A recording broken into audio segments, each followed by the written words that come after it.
The Korean War, 1950, a conflict that would shape the course of history. A divided peninsula erupts in violence, tearing families and communities apart. Communist forces from the north, backed by China and the Soviet Union, clash with the forces of the United Nations, led by the United States. The stakes couldn't be higher. It's a brutal conflict, a microcosm of the Cold War, fought in the most unforgiving of landscapes. Mountains and valleys become the stage for intense battles. Amongst the UN forces, a contingent stands apart. The Filipino Expeditionary Forces to Korea. These brave men answered the call to arms. These soldiers, hailing from a nation thousands of miles away, volunteered to fight for a cause they believed in, the defense of freedom against communist aggression. Their commitment was unwavering. Little did they know they were about to face their most harrowing test in the frozen wasteland around the Chosin Reservoir. The cold was their constant enemy. The Battle of Chosin Reservoir, a name that would be etched in history.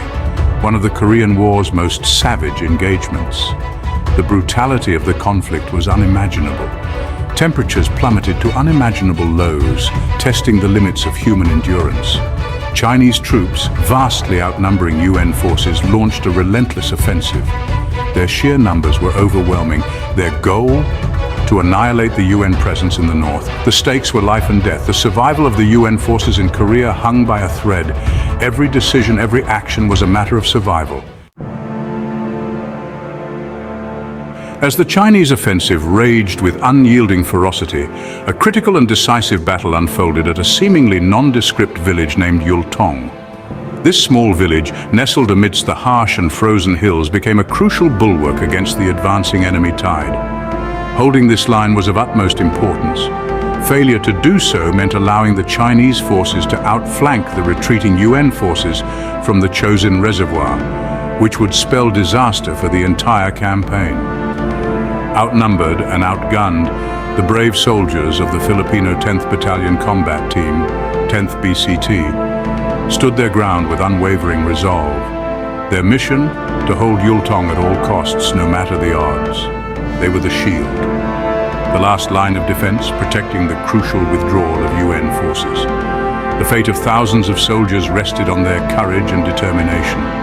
The Chinese forces attacked relentlessly, sending wave after wave of infantry in an attempt to overrun the Filipino positions. But the Filipinos held firm, their valor and bravery echoing through the frozen hills.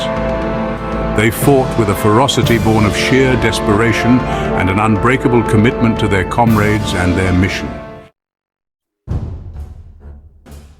Leading the valiant Filipino defense was Captain Conrado Yap, a man whose bravery would become legendary.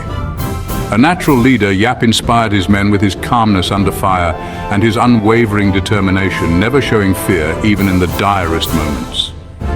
He knew the importance of their mission, and he would hold Yultong or die trying. His resolve was a beacon of hope for his men. Under Yap's command, the Filipinos utilized every advantage they could muster, turning the landscape into a fortress. They were masters of the uneven terrain, using the hills and frozen rivers to their advantage, making every step a challenge for the enemy.